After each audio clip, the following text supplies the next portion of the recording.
শেখ শাহজাহান গ্রেপ্তার হওয়ার পরই সন্দেশখালীতে মিষ্টিমুখ এবং বাজি ফাটিয়ে আনন্দ। শেখ শাহজাহান গ্রেপ্তার হওয়ার পর সাংবাদিকদের মুখোমুখি রাজ্য পুলিশের এডিজি দক্ষিণবঙ্গ সুপ্রতিম সরকার। কি বলছেন সুপ্রতিম সরকার, শোনাবো আপনাদের।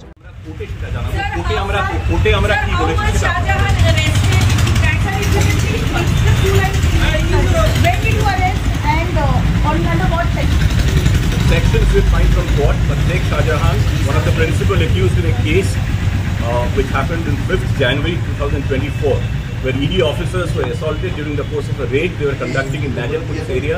We have arrested Sheikh Shahjahan yesterday night from Meenakha police area. We have forwarded Sheikh Shahjahan to the Bashirat court. He will be placed before the magistrate. We'll ask for police remand and let's see how it goes. Thank you. Not in this case. In this case, the complaint did not pertain to 354 at all. Any sexual assault case against Shahjahan, sir, till now? There have been many cases. I don't remember exact nitty-gritties of all the cases. There have been many cases after 7th, 8th or 9th February. What are your But like I said, let me reiterate, all those cases which have been registered since 8th or 9th February, they pertain to incidents which had taken place 2 or 3 years back. And investigating them, gathering evidence, marshalling evidence takes time, takes a reasonable amount of time, particularly in terms of cases which have happened 2 years back.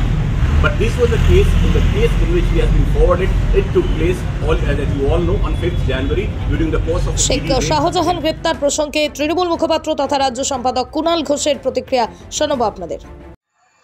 দেখুন, শেখ শাহজাহান গ্রেফতার হয়েছে, রাজ্য পুলিশের পদক্ষেপকে আমরা স্বাগত জানাচ্ছি। আমাদের সর্বভারতীয় সাধারণ সম্পাদক অভিষেক বন্দ্যোপাধ্যায় তিনি দৃষ্টি আকর্ষণ করে বলেছিলেন, আদালত মহামান্য হাইকোর্টের রায়ের একটি অংশের জন্যই পুলিশের হাত পা বাঁধা হয়ে গেছে, পুলিশ এ সংক্রান্ত মামলায় কোনো পদক্ষেপ নিতে পারছে না। অভিষেক বিষয়টি সামনে আনার পর আদালত সেই বিধিনিষেধ সেটা প্রত্যাহার করেন এবং পুলিশকে কাজ করার ছাড়পত্র দেন। পুলিশ প্রশাসনের প্রতি আমাদের পূর্ণ আস্থা ছিল, ফলে আমরা আশা প্রকাশ করেছিলাম আত্মবিশ্বাসের সঙ্গে যে দ্রুততম গতিতে এই শাহজাহান গ্রেফতার হবে, সেটাই হয়েছে। এবার পুলিশ তো তার কর্তব্য করল, এবার সিবিআই নারদায় এফআইআর নেমড শুভেন্দু অধিকারীকে গ্রেফতার করুক। অ্যালকেমিস্ট নিয়ে ইডি তদন্তে নেমেছে, অ্যালকেমিস্টের ব্র্যান্ড অ্যাম্বাসাডার মিঠুন চক্রবর্তীকে গ্রেফতার করুক। মহিলা কুস্তিগির সাক্ষীদের উপর অসভ্যতা করে শ্লীলতাহানি করেছে বিজেপির সাংসদ ব্রিজভূষণ, তাকে গ্রেফতার করুক। আর নির্মলা সীতারামন এত বড় বড় কথা বলে গেলেন, অথচ দেশের ব্যাংকগুলো থেকে হাজার হাজার লক্ষ লক্ষ কোটি টাকা লুট করে যারা বিদেশে রয়েছে, সেই ব্যাংক লুটেরাদের গ্রেফতার করে আনো। রাজ্য পুলিশ দেখিয়েছে, কথা রেখেছে। মুখ্যমন্ত্রীর নেতৃত্বে, অভিষেক বন্দ্যোপাধ্যায়ের সেনাপতিত্বে সরকার এবং দল চলছে। এবার কর্তব্যটা সিবিআই ইডি কি করে সেটা দেখারও আমরা অপেক্ষায় আছি। দেখুন, এটা খুশিতে, এই খুশি সারা সন্দেশখালীবাসী, শুধু সন্দেশখালী বলবো না দাদা, এই খুশিটা সারা পশ্চিমবঙ্গের বাসী।